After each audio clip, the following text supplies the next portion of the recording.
All right, guys, welcome back to the channel. We had a little success today. Actually got out, met some friends at Chick-fil-A from church this morning, ate some breakfast, so that was really cool. Came on home. Got to see my daughter before she left, so that was awesome. But like I said, we're going to try to do a couple of things. One of them was clean the garage. We about got that done. The other thing was we're going to go over the car a little bit. So did get it backed out. Everything looks really good on it. So about the car, where did it come from? What is it? How did I get it? So in 1968, my grandfather was building a home or 1967 rather. He was building a home for a man that lived in Del Rio, and that man owned a Ford dealership, which is where my grandfather bought all of his Ford equipment at for his home building business that he ran. So that man in 1968 was going to open up a Mercury dealership, Lincoln Mercury dealership, and as that he was going to get a pre-production prototype Cougar. He did get it.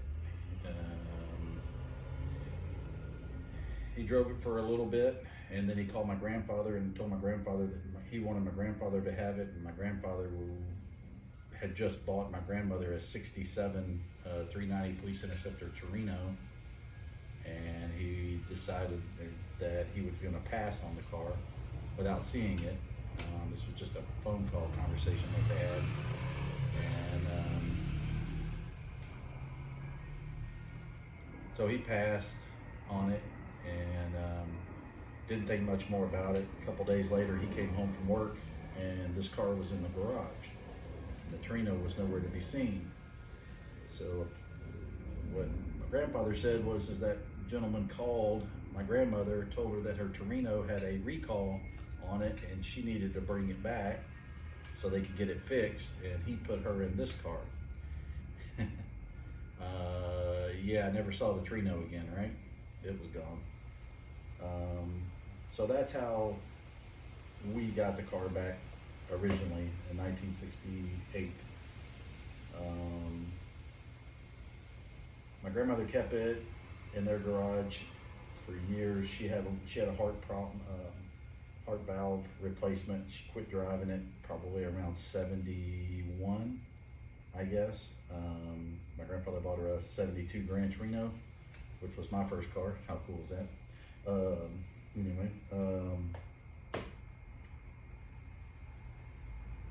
My dad got it in 1982. They gave it to my dad in 1982, and we drove it for quite a few years and played with it. And actually, my grandmother, my first day of kindergarten and first day of first grade, my grandmother took me to school in it. My first day of both those grades, I got to go to, this is how I got to go, and we talked her into doing a burnout before she left, so that was really awesome. So, let's see, Dad got it. So, I graduated in 88, and in 1988, when I graduated, this was my graduation present. So, at that point, I went and found a guy named Rick. I can't remember his last name, but he had a 455 Trans Am, like a 83 or 81 or something, somewhere around there. But he had the fastest car in school until that, so I didn't technically have the fastest car in school because I graduated before I got this one, but anyway, yeah, that didn't last very long. Had the car for a couple of years. Let's see, we had just rebuilt the motor, and I drove it to Lubbock, and unfortunately it ate the motor up. I don't know why. I was 18 years old, so I didn't really quite understand what my dad was saying, but for some reason it ate the number 3 rod bearing out of it. So it obviously sat for quite a few years. And then around 2006, I believe it was, we started working on it again. When I say we, I'm talking about myself, my buddy Ross House, we started working on it. We did a bunch of work on it over at B&B Auto over with my other buddy Tim Bates. He let us come in and use his shop to put it all together. So I was there I think we were there about 5 weeks to get it all done, get it all put together. We built the motor in Ross's shop. It sat there for probably about a year after we had it built. The transmission we built, I don't even know, right out of the gate. Probably 5 years before we even put the car together. Put the car together, got it running, it was really good. And I got about, I guess about 1,200 miles on it, something like that.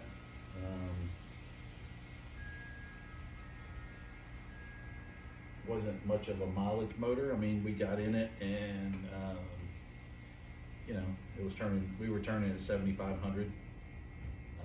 It had a NASCAR steel 427 Ford cranks with Le Mans rods on it and some old Venoia flat top pistons. And it was a heavy rotating assembly. How it stayed together, I have no idea, but you know, it did. And same thing, it for some reason decided that it wanted to eat a rod bearing, and a number 2 rod bearing sitting at a red light. So I don't know if I think maybe a head gasket had leaked and I didn't catch it and contaminated the oil, and we had made a pass, and after the pass is when it happened. So I'm thinking that's what happened. But we took that motor out. Let's see. That takes us to how the car got to here, where the car no motor again. What happened since then to now is I got married to Tracy. We've been married now 13 years, so it hasn't run in that amount of time. We've been together for 15 years, so it hasn't ran in 15 years. I think 2007 was the last time it ran. So anyway, what is the car? What makes it so cool? What makes it so special? What makes it so unique? So real quick, I'll pick this bad boy up. We'll come over here and we'll look at it. Obviously, it's a started life as a 390 1968 Dan Gurney Special Cougar. It was complete. They took it, started it, drove it over to another special vehicle. I can't remember the name of it. It was like the special vehicle team, but for Mercury. Part of the team that was doing all the Le Mans stuff. And they took it over to that shop. At that point, this car right here, when you look at it, it's 500,000 032. So the first 30 cars for that year, 01 through 30, were all destroyed, just for test fit and all that kind of stuff. They were usually ran in blocks of 8, I believe they said, until the final. And they ran it in a block of 6 or something like that. And those cars went to get all their AAA rating and all that kind of stuff. So 500,000 031 was actually the first pre-production prototype. And it went to the Canada dealership. And there's a really awesome story about that car and how they found it and then how they rebuilt it. And I want to say Jim Pinkerton, I believe is his last name. He does the GTE registry. He did an awesome video on that car as well. So that car stayed at Dan Gurney Special with the 390 in it. This one was the first to get the GTE package on it. So they took it to the other shop, pulled the 390 out, pulled the C6 out, pulled the rear end out, changed it all out, put 31 spline axles, Detroit locker. I think it was a 370 gear, if I'm not mistaken. Put the C6 in it, put the 420, this car had a 427 in it.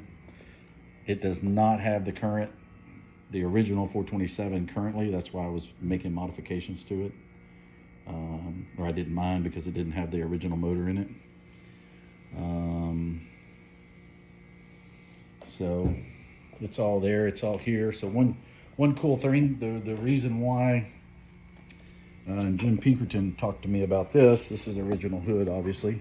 It's missing the insulation, but the reason why it's got the non-functional hood scoop on it was because it was never supposed to have a hood scoop. It was just supposed to look like, you know, just a stock hood, stock, nothing special. Businessman's special Mustang basically is what they were doing. But once they put it all together and they got it all done, they slammed the hood and bingo, dented hood. Jed's a millionaire. Yeah, the air cleaner was about a ½ inch too tall. So that was one of the things that he did ask me whenever I called and talked to him about registering my car and putting it on the list, was if I had that hood and didn't have that dent. And so I sent him all those pictures to it about that. Another thing they added were the crossbars going across the headlights. So that's another thing that was added for the GTE. Something else that they did was they painted the bottom with the silver. Painted it all around. This car has the original black leather interior in it. I did put like a racing seat in it, I guess, just because I didn't want to be messing up the leather. So the original seat's back there in the back of the garage. This is pretty cool. Y'all got to see this. This is pretty neat right here. Let me see if I can get this set up so we can see it. Sorry about getting my head right there. So this is the original radio out of the car.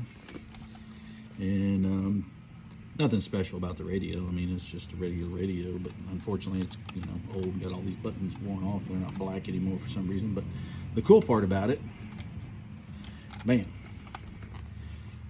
show car only.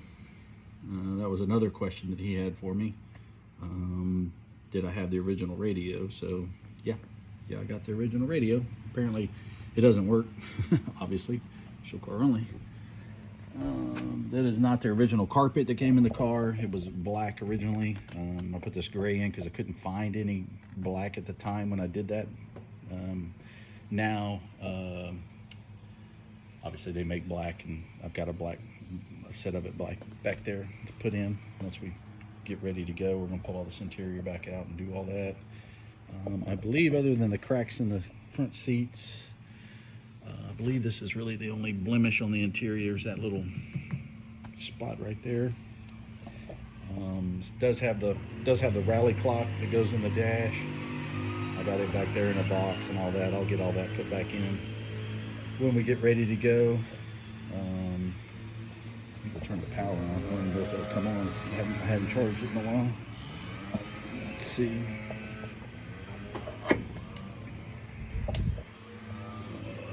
Did it work? Yeah, looks like the battery's dead. All right, I'll charge the battery up. It ain't no big deal. That's easy. Oh no, it did. Look, that light's on. Cool. All right, awesome. We got lights. Let's see what else works. Got all these cool dash switches. Yeah. Like it.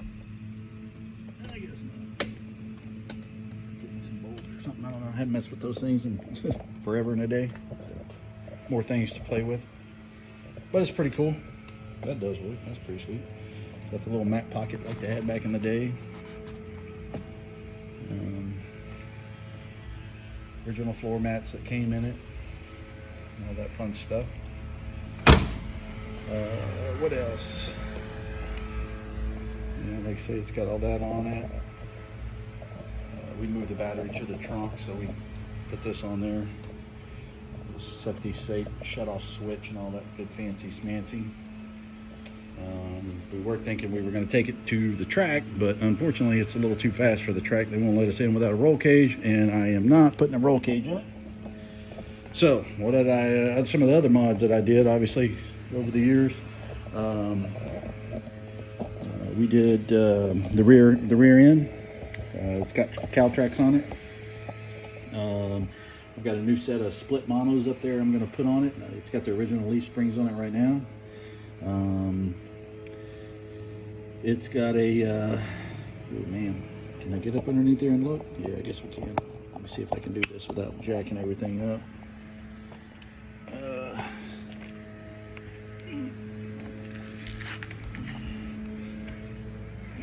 Alright, so up under here we got a Fab 9 housing, put the brace on it, all that fancy stuff. It's got Willwood brakes. It currently has an Aeromotive 350, I believe, in the tank that we were gonna mess with or try and run. I don't know. We'll have to do some modifications to it now that we're making the much horsepower as we're making. I don't know if it's going to be enough. We're planning on running E85, so we'll see how that all works out.